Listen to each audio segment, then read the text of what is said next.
क्या पुरानी किताबों में दर्ज औलिया अल्लाह की तमाम करामात ही झूठी हैं? आखिर क्या वजह है कि सहाबा किराम रज़ी अल्लाह तआला अन्हुम से मुतल्लिक़ ऐसी करामात का कोई जिक्र अहादीस की बुक्स में नहीं मिलता है? ये तो आप इनसे पूछे ना, देखे ना ये आखिरी हिस्सा जो है कितना प्यारा है कि सहाबा किराम ने तो निगाह मार के जनाब वो डूबया बेड़ा नहीं तारा। आज औलियाए किराम की करामात का इनकार इस लॉजिक के साथ किया जाता है, कहते हैं जी औलियाए किराम की करामात जो जाहिर हो रही हैं ये आज औलिया से क्यों जाहिर हो रही हैं, हुजूर सल्लल्लाहु अलैहि वसल्लम के सहाबा से जाहिर क्यों नहीं हुई? ये जो आपके जेल में कैमरा लगा के बातें करने वाला है ये कहता है ये सहाबा से क्यों नहीं सादर हुई? अगर ये करामात औलिया से सादर हो रही हैं, उनसे जाहिर हो रही हैं, तो फिर अल्लाह तबारक व तआला के नबी के जो सहाबा थे हजरत अबू बकर सिद्दीक से क्यों नहीं जाहिर हुई, हजरत उमर से क्यों नहीं जाहिर हुई? हालांकि सहाबी भी अल्लाह का वली होता है, वो भी अल्लाह का दोस्त होता है, महबूब बंदा होता है, तो लिहाजा उससे भी जाहिर होनी चाहिए थी, उनसे जाहिर क्यों नहीं हुई? ये दलील उन्होंने बनाई, लिहाजा उनसे जाहिर नहीं हुई, तो जिससे भी जाहिर करने की आप कहेंगे तो ये रद्द हो जाएगा, ये गलत होगा।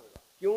इसलिए कि सहाबी अफजल है और आज के दौर का वली मफजूल है, वो आला है ये अदना है, तो लिहाजा जो चीज आला के अंदर साबित नहीं वो अदना में साबित होगी तो ये अकल तस्लीम नहीं करती, लिहाजा ये दुरुस्त नहीं होगी। हमारा उनसे सवाल ये है कि बताएं कि कहां पर कुरान और हदीस के अंदर ये लिखा हुआ है कि जो चीज आला से साबित ना हो वो अदना से साबित हो जाए तो वो गलत होगी?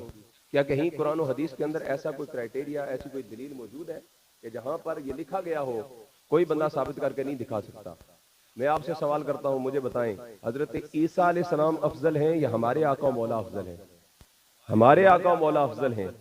ईसा अलैहिस्सलाम के मौजज़ात का जिक्र कुरान में है कि हजरत ईसा अलैहिस्सलाम अल्लाह तबारक व तआला के हुक्म से, इज़्न से हजरत ईसा अलैहिस्सलाम मुर्दों को जिंदा करते थे, बरस के मरीजों के ऊपर हाथ फेरते थे, अल्लाह शिफा देता था, कोड़ के मर्ज वालों को वो हाथ फेरते थे, अल्लाह शिफा दे देता था। लेकिन कुरान मजीद फुरकान हमीद की किसी आयत से जाहिरी तौर पर कोई भी बंदा ये साबित नहीं कर सकता कि हमारे आका मौला ने किसी मुर्दे को जिंदा किया हो, हमारे आका मौला ने किसी बरस के मर्ज के ऊपर हाथ फेरा हो, कोड़ के मर्ज को जो है वो शिफा दी हो, तो क्या हुजूर से साबित नहीं होगा? तो हजरत ईसा अलैहिस्सलाम का भी नहीं मानेंगे, उनका इनकार कर देंगे इसलिए कि हुजूर अफजल हैं तो हुजूर से साबित नहीं तो इनसे साबित हो गया? ना ना ना, इसका इनकार इस वजह से किया ही नहीं जा सकता, ये कोई उसूल है ही नहीं। हजरत सुलेमान अलैहिस्सलाम के सामने जो हजरत सुलेमान अलैहिस्सलाम का सहाबी है हजरत आसिफ बिन बरखिया, पलक झपकने से पहले तख्त लेकर आया, बताओ नबी अफजल होता है या उसका सहाबी अफजल होता है? नबी अफजल होता है। सुलेमान अलैहिस्सलाम ने अपने सहाबा में से किसी से पूछा है भाई तुम में से कोई ला सकता है या नहीं, तो उन्होंने कहा मैं पलक झपकने से पहले ला सकता हूं। तो क्या हजरत सुलेमान अलैहिस्सलाम नहीं ला सकते थे? अल्लाह ने अपने नबी के मानने वाले उम्मती को ये शान दी है कि पलक झपकने से पहले ला सकता है, तो क्या नबी नहीं ला सकता था? ला सकता था, बेशक ला सकता था।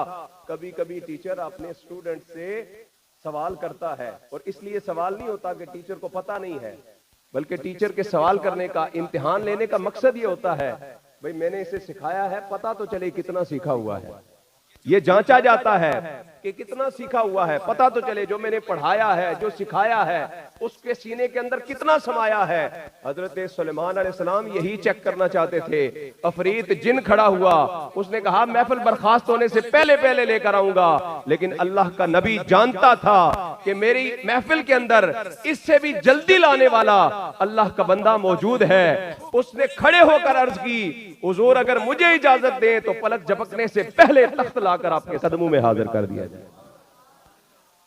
पलक झपकने से पहले तख्त आया कि नहीं आया? और नबी के होते हुए नबी के सहाबी ने लाया कि नहीं लाया? तो क्या नबी के शान में नक्स आएगा? नहीं, नबी नबी ही रहा, सहाबी सहाबी ही रहा, क्योंकि अल्लाह तबारक व तआला जिससे चाहे, जब चाहे, जिस तरह चाहे किसी करामत का ज़हूर करना चाहे, उसके कारखाना कुदरत के अंदर कोई कमी नहीं है। इन्नल्लाह अला कुल्लि शैइन कदीर है, वो हर चीज पर कादिर है।